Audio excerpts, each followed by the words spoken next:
حضرت سلیمان علیہ السلام کی موت کا عجیب واقعہ۔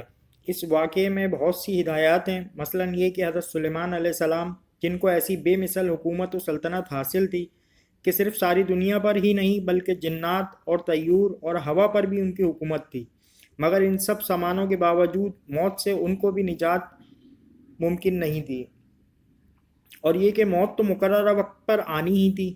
بیت المقدس کی تعمیر جو حضرت داؤد علیہ السلام نے شروع کی، پھر حضرت سلیمان علیہ السلام نے اس کی تکمیل فرمائی۔ اس میں کچھ کام تعمیر کا باقی تھا، اور یہ تعمیر کا کام جنات کے سپرد تھا، جن کی طبیعت میں سرکشی غالب تھی۔ حضرت سلیمان علیہ السلام کے خوف سے جنات کام کرتے تھے، ان کی وفات کا اگر جنات کو علم ہو جاتا تو وہ فوراً کام چھوڑ بیٹھتے اور تعمیر ادھوری رہ جاتی۔ اس کا انتظام حضرت سلیمان علیہ السلام نے بے اذن ربانی یہ کیا کہ جب موت کا وقت آیا تو موت کی تیاری کر کے اپنی محراب میں داخل ہو گئے، جو شفاف شیشے سے بنی ہوئی تھی۔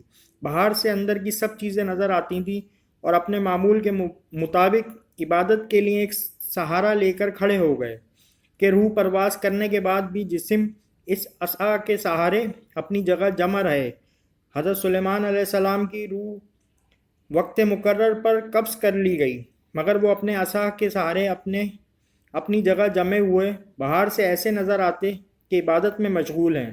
جنات کی یہ مجال نہ تھی کہ پاس آ کر دیکھ سکتے، وہ سلیمان علیہ السلام کو زندہ سمجھ کر کام میں مشغول رہے، یہاں تک کہ سال بھر گزر گیا اور تعمیر بیت المقدس کا بقیہ کام پورا ہو گیا تو اللہ تعالیٰ نے گھن کے کیڑے کو، جس کو اردو میں دیمک کہا جاتا ہے، عصائے سلیمانی پر مسلط کر دیا۔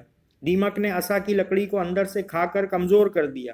عصا کا سہارا ختم ہوا تو سلیمان علیہ السلام گر گئے۔ اس وقت جنات کو ان کی موت کی خبر